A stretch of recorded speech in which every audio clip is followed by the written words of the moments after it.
Notice করে দিলেন। এই জন্য আল্লাহ পাক বলেন ওয়াশ-শামসু তাজরি লিমুস্তাকাররিন লাহা যালিকা তাকদীরুল আজিজিল আলীম।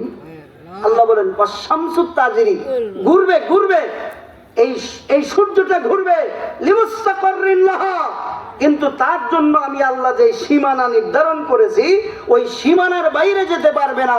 যালিকা তাকদীরুল আজিজিল আলীম। আল্লাহ বলেন মহাজ্ঞানী মহাপরাক্রমশালী আল্লাহর নির্ধারণটা কার? আচ্ছা বলেন দেখি, আল্লাহ সূর্যকে এই নোটিশ করার পরে আল্লাহ মনে হয় লাখ লাখ ফেরেশতা সূর্যের চারপাশে লাঠি নিয়ে দাঁড় করায় দিয়েছেন? হ্যাঁ, লাঠি নিয়ে দাঁড় করায় দিয়েছেন না। এই নির্দেশ দেওয়ার পরে আল্লাহ সূর্যকে লাখ লাখ ফেরেশতা দিয়ে নিয়ন্ত্রণ করেন নাই, শুধুমাত্র বলছেন যেতে পারবি না, বাস। সূর্যের যাওয়ার আর কোনো ক্ষমতা নাই, সূর্যের যাওয়ার আর কোনো প্রকারের কোনো শক্তি আর সামর্থ্য নাই।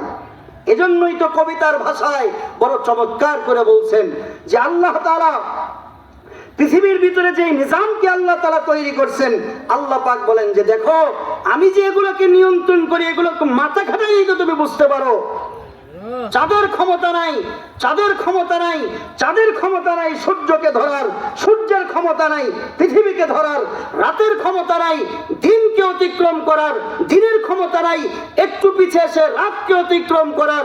যার যে স্থান বহাল রাখিয়া ভ্রমণ করিতেছে খোদাকে ডরিয়া, জোরে গান সুবহানাল্লাহ।